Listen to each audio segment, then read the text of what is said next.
Guys, thank you so much for being here for this. Okay, so here's what we're going to do. I realize, this is extra, so we're going to, I think there are four categories, and if you want to add one, fine. I think we want to take 2 seconds just to credential why it's worth the effort.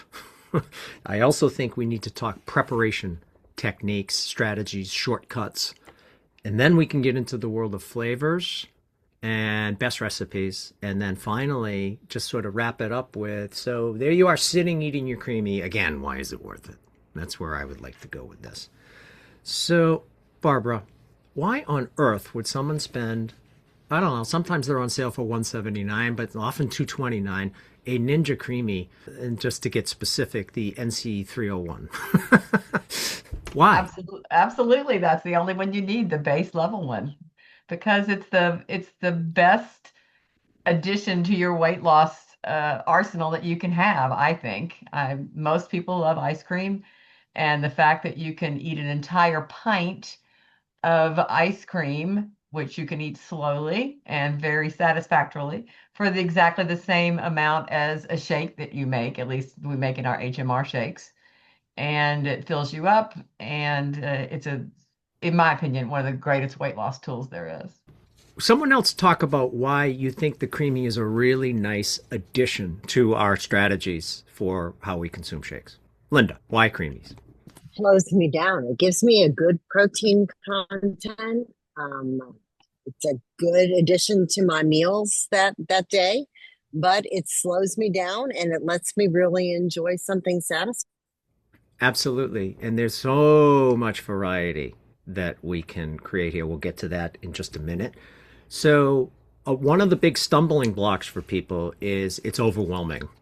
They look at this device and they say, oh, so how do I do this? So, can we just shift to just best practices for a moment? So, must do's. So, here you are, someone who has made many creamies, just was it this week or last week, said, you don't have to have it be cold and icy when you're first making them.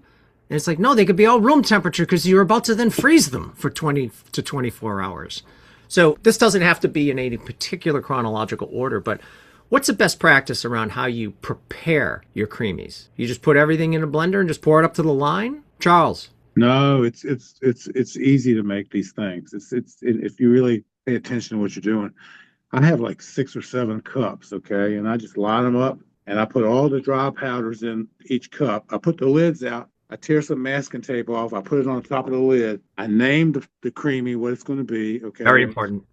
and then I start putting like shake, shake, shake in each one of these, okay? And then the next ingredient, the next ingredient, the next dry ingredient, the puddings or whatever you're adding to them. And then I take them from that phase and dump them into the blender, okay?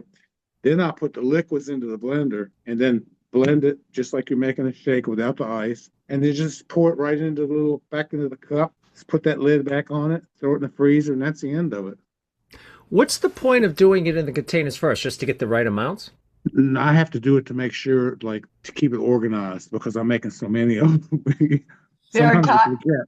there's times I've forgotten to put the shake powder in. Oh, I did that. I've been so focused on getting the flavors in there that I've forgotten to actually put the shake powder in there. But I think the biggest thing you have to remember with a creamy is the only problem with making when you Cream. do a light one, the difference is that we're replacing all that cream in there, and the cream is what keeps it from being icy. So you want to do everything you can do when you make that creamy in your recipe to avoid getting ice in it, or else you have to spin it and spin it and spin it till that ice kind of melts. So that's the difference between a regular creamy and a light creamy. So we do great things like sometimes if you don't mind the 30 calories, you can substitute almond milk or an alternative milk or something like that. You want to definitely use puddings in every one of them, because that is again going to absorb some of the water from it. But the biggest thing I think is using what Linda developed, which is the gar gum and the xanthan gum mixture, because that blows it up. That chemical reaction, really absorbs a lot of that water and it keeps it from having all the ice. And But I Linda, have we have a 2-to-1 ratio, right? 2-to-1 xanthan gum to guar gum, and I don't use usually more than a half, but you're making a big blender, right, with more than one. So maybe that's why you're using more Rick. Now, I also microwave mine when I get them out of the freezer. I used to do it for 30 seconds, but you can do 45 seconds, just not a minute. A minute is too long. And I also run mine under the hot water a little bit. Anything to start breaking down those ice crystals so that you're not stuck with a rim of inside of wonderful creamy and an outside of ice. So that's what you're Because looking to do. the against the container sides, it can be a little icy. So I just run it under hot water. It does it for me. So okay, you pick your shake. What shake are you putting in the creamy? Okay, you add the water, or I like the idea of the sugar-free almond milk. What other flavorings? How many of you have found that when you add a certain flavor to a shake, and that's what it is, that due to the fact that you're freezing this, you almost have to add a little bit more of whatever flavor. Like if it's this much 0 calories vanilla syrup, or if it's this much Jello instant brand, the pudding mix, sugar-free, fat-free, you add a little bit more for the creamy. Yes, it seems like people are nodding to that. Yeah, you just want to boost the flavor a little bit. Can anyone do this with a single shake and it's up to your standards, or do you have to add more shake powder? Let's just go with, let's say, like the HMR 120. And I'll also invite other shake mixes if you have favorites. All of mine have one shake in them. That's it. That's all I've ever done. One shake. What? So So, the 120, the 120. I put the 120 in those. so Charles, the way you laid out, like laying out all of those, I have 8, by the way. Sorry, you have 7. All I right, have go ahead. That's all right. you are sounding like a man who at one point owned 2 restaurants, which you did. I'm lazier than that. I just say, okay, this many ounces, this many ounces, this many ounces, and as many as I can get into the biggest blender I have, and then I just increase the numbers, however many of that flavor that I want. And I just blend it all at once, and then I just pour it up to the line, pour it up to the line, pour it up to the line, and then I might make like a different flavor, all in one big blender. So I think there are individual differences around how people prepare these. Anything else on preparation from anyone? What about the use of fruit? Yeah, so the fruit's great because it adds a thickening characteristic to it, much like the guar gum, xanthan gum combination, or the pudding powder does the same thing. So yeah, it doesn't have to be frozen fruit. Again, these things, you can make them at room temperature, you blend them up, and then you're going to freeze them anyway. Though a lot of people do have frozen fruit available. Go ahead, Nancy. And then Rick, I don't recall what the next topic was, but I do wonder what proportions people are using. I've fiddled between 300 and 400 milliliters of water, and I wonder what people are using, or liquid. Same thing that the shake calls for. If the shake calls for 6 ounces, I put 6 ounces. Yeah, so ultimately, you've got that line, on the fill line, on each creamy container. So ultimately, you're just trying to fill it up to that. Yeah, and mine often fall a little bit short of the line. It seems to be okay, but I've often wondered why I'm not getting more. Yeah, that doesn't matter. I just make a shake. I use a NutriBullet. Yeah, me all my too. years in HMR, I've always used, well, I use the little one, Yeah. I forget what you call it, but it's not exactly the NutriBullet. But I just make a regular shake, but I do try to put, just like Rick said, a little more additive in it, peanut butter or whatever I'm doing. My peanut butter creamy is so good. And that's Yeah. 2 tablespoons, a couple of tablespoons of peanut butter and peanut butter syrup. When you say a And couple of tablespoons of peanut butter, just in case this is out in the general viewership. viewership. Peanut butter powder, PB Thank you. Fit. PB Fit Fit or PB2 Oh my powder. gosh, I can't tell you the last time I had peanut butter. But I yeah. knew that, but I didn't need you to say it. What about the pudding mix? I do about 2 tablespoons. I usually do 1, but like I say, I'm trying to do my best to cut down as much. And like I say, the xanthan gum, guar gum mixture does more to cut the water content down anyway, but I believe it needs a little more taste to it. But I just make a regular shake. I take my container and I fill all the stuff in I would a regular shake. I fill it to the regular line, and then I put it all in the container, and then I make myself the same kind of shake and have the same kind of shake. What do you got, Charles? The Da Vinci syrups, they're really They're the key your to the friends. flavoring. Yeah. And when I do my peanut butter forward, I usually add 3, 4, 5 squirts of this too. Oh, is that all? Yeah, 5 squirts. Ice cream has to be sweet. If you're not getting the sweet flavor, then it's missing the thing. I also add some Splenda to mine to give it a kick, to make it more, you know what I'm saying? And it's really good because But I agree. The Da Vinci's, most of the Da Vinci syrups are really good, I think. The Torani is good too. The salted Yep. caramel, along with that salted caramel shake from HMR, that's a good additive too. I've used that base and I just add a little bit, like Charles said, you got to have your extracts and your syrups are your friends, and a lot of extra sweetener for me. And just play with it, get it to where you like it. And you can always put some sugar-free chips in that and with your mix it feature when you're done. If you've got the calories to do that, they don't cost that many calories, so maybe 30 extra calories, and it's a lot of fun. I love Barbara, those. if you picked between the HMR 70 Plus or the HMR 120 or any of the advanced health systems, is there one of those that's your favorite? The 120. The I 120. use the 120. Yeah.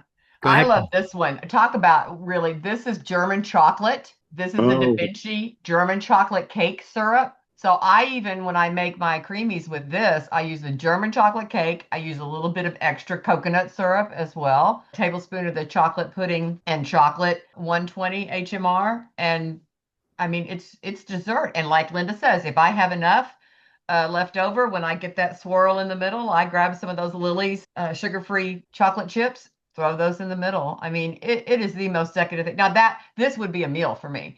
I mean, it's not a, I have an entree and then I have this, but that's me because I'm in my maintenance phase. I can't do that. But what's more decadent than that? Then it's just like a piece of German chocolate cake. I love this syrup more for where creamies. where'd you find that syrup? Where'd you find that at? Amazon. Oh, okay. So just to recap, you've got the base. You may decide some other way to do it. I think for ease for your first ones, and not everyone has 7 or 8 containers, just make the same flavor. Do a big blender with, triple shake, at triple everything that you would, and then just pour it to the line, and you might have a little bit of extra in whatever cups you have. So you go with the water, you go with the shake mix. It could be certainly the HMR shakes. It could be the advanced health systems. It could be other shakes. Linda, you mentioned the Ascent. I know that my daughter has played around with Premier Protein in there, and it makes a great creamy. And then the only other 2 things is, are there any other flavorings you want to add in? We've talked about the sugar-free, fat-free Jell-O instant pudding powders. We've talked about different syrups, which you guys just mentioned, equal or sweetener of some type.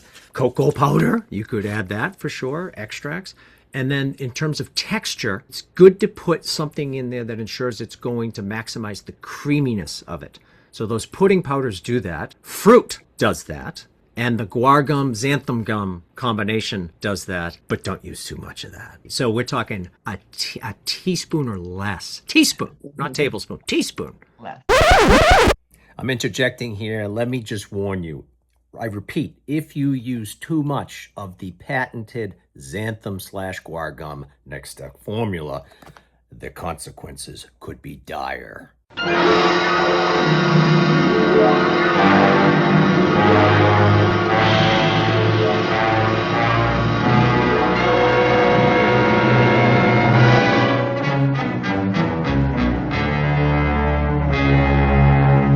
Very dire.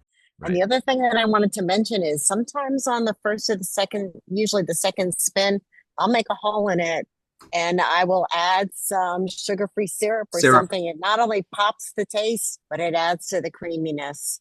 Yes. So you put this thing into the cream, you hit light ice cream, you block your ears.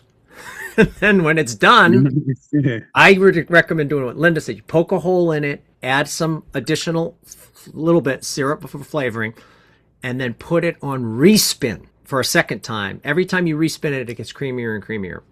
And then you've got a pint of ice cream that's low calorie, that's healthy, that's high protein, and that feels unbelievably successful as you track it as a shake.